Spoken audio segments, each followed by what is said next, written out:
Hello students, today we will take up a topic from your grammar books, that is auxiliaries and modals. Before understanding the concept of auxiliaries and modals, let us take up a quick review of a verb. A verb is a word or a group of words that indicates an action, an event or a state. For example, she cooked dinner. Cooked dinner, here action is going on, it shows the action. The competition happened in the afternoon, it shows the event.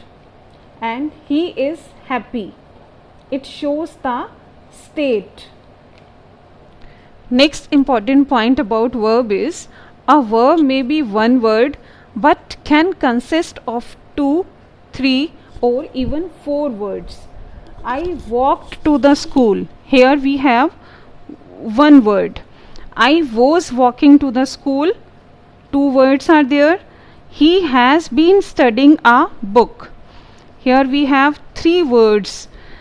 She may have been sleeping at the time. Here we have 4 words. Now let us take up the concept of auxiliaries. An auxiliary verb is a helping verb because it helps the main verb. There are 2 types of auxiliaries, primary auxiliary and modal auxiliaries. Primary auxiliaries are divided in 3 parts. First is be, have and do. Be includes am, is, are, was, were, be, being, been, and have includes has, have, had, having, and do includes do, does, did, done, doing. Another important point is, primary auxiliaries are used to form tenses, active and passive voice, questions and negative sentences.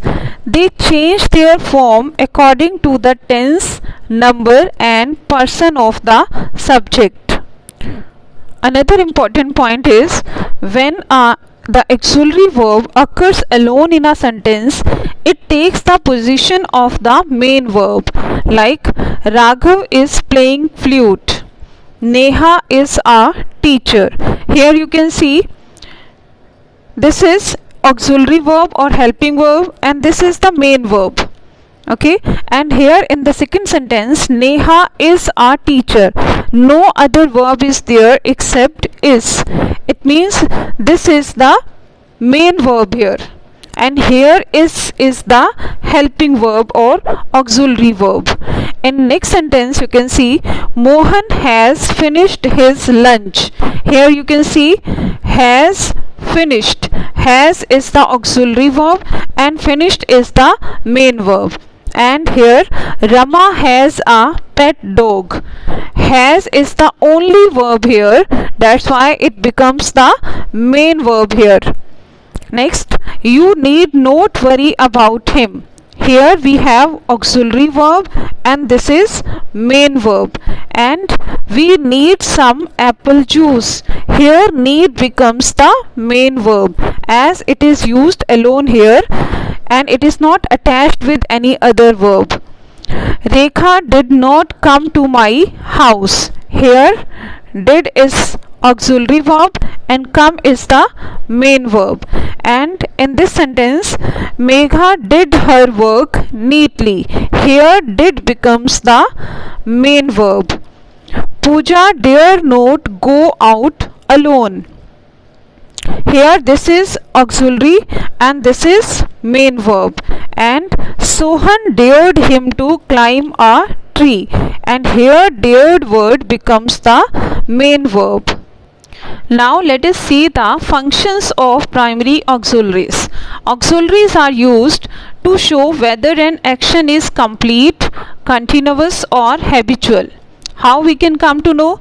As you can see, first sentence, he has written a note. Here you can see auxiliary verb is used and with this we use third form of the verb, has written.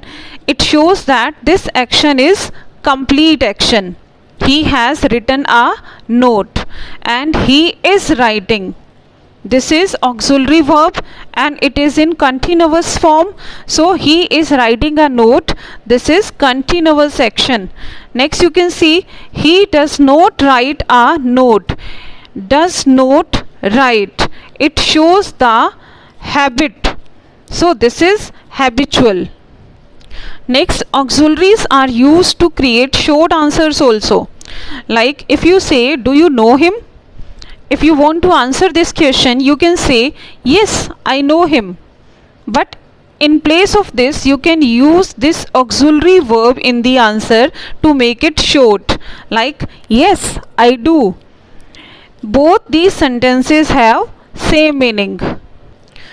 Next, auxiliaries can be used to form negative, interrogative or interrogative negative sentences. Like Rama is a shy girl. You can make it negative by using not with this helping verb. Rama is not or isn't a shy girl. And also we can make interrogative sentence by using this helping verb in the beginning. Like, is Rama a shy girl? And negative interrogative, isn't Rama a shy girl? Auxiliaries are even used to form question tags also. They haven't eaten food. Have they? So here this is auxiliary or helping verb. So we can use it for making question tags. Now let us see the difference between the primary auxiliary and modal auxiliary. Modal auxiliary does not change form according to the number or person of the subject, as he can sing, I can sing, we can sing, they can sing. You can see here we are changing the subjects from first person to third person, but it remains same. It does not change. But here, I have done my job, he has done his job, we have done our jobs, she has done her job. Here you can see that auxiliary, primary auxiliary is changed according to this subject, according to the first person, second person or third person. She has, we have, he has, I have. Next is modal auxiliary does not stand alone. It is always accompanied with a main subject. But I told you about primary auxiliary that when it is used alone in a sentence, it becomes the main verb. But this modal auxiliary does not stand alone in the sentence. Like, you should sleep on time. Now this is the modal auxiliary and it is used with the main verb. It always needs a verb to be used with. Next is only the first form of the verb is used after a modal auxiliary. Like, she can swim. We always use first form with the modal. They should try. He may go. It might snow. Always first form is used. Now let us take up the second type of auxiliary, that is modal auxiliary, or also we can say modals. A modal is the verb used with another verb, main verb, to express the mood or attitude of the speaker. Modals are also called modal auxiliaries. Like you can see example here, I can answer all these questions. Here can is the modal and answer is the main verb. Modal is always used with any other verb. Okay, and first form is used with the modal. Can expresses the idea of the speaker's ability. Modals are used to convey the ideas of permission, possibility, probability, ability, suggestion, advice, necessity, obligation, offer, prohibition, etc. Commonly used modals are can, could, will, would, must, may, might, shall, should.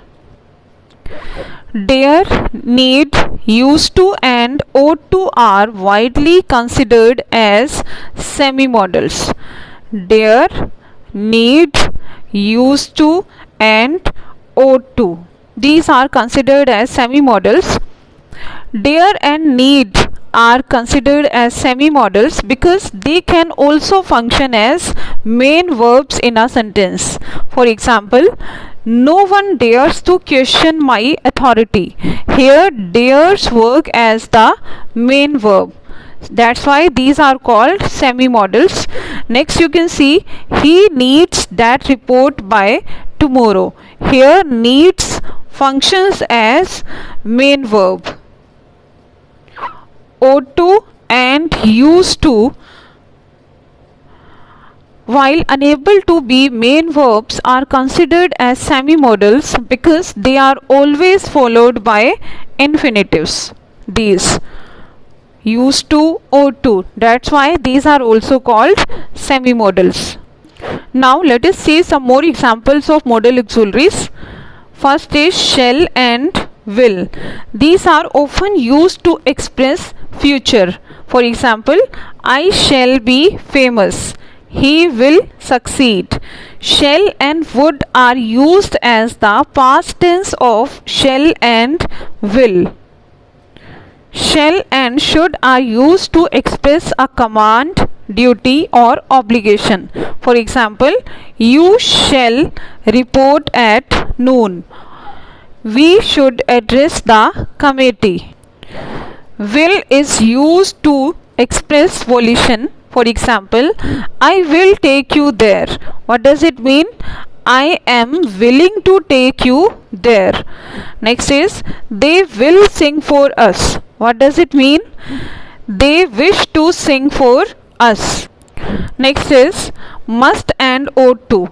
Must is used to express necessity. For example, we must listen to him. It shows the necessity. Ought to is used to express a moral obligation or moral duty. For example, we ought to love our family. The following table expresses the meaning of permission. Here you can see modals are used may, can, could. May is used for formal permission. You may leave or may I come in. Can is used as less formal than may, like can I go. Could is used for permission in the past or expressing a condition, like you could ask him. You could attend the party if you finish your work on time. In this table, meaning of possibility is shown. Modals are used may, might, can, could. May suggest good possibility. For example, this bag may belong to Rahul, means there is very good possibility that it belongs to Rahul. Might suggest weaker possibility than may. We might go for a movie. Can expresses general possibility in affirmative sentences, like Rita can attend the show. Could expresses an uncertainty. It could rain today. In next table, meaning of ability is told. Modals are used can, could, be able. Can indicates one's ability or capacity. I can dance. It shows the capacity or ability of any person. Could indicates one's ability in the past, as it is the past form of can, so it shows the ability in the past. She could sing well when she was younger. To make a polite request also we can use could, like could you get me a glass of water. Be able indicates one's ability. She is able to run for 5 kilometers. That's all about the auxiliaries and modals, and in this chapter we read about primary auxiliaries and modal auxiliaries. One more important point about a sentence, that a sentence always requires a verb. Without a verb, a sentence does not make any sense. Thank you so much.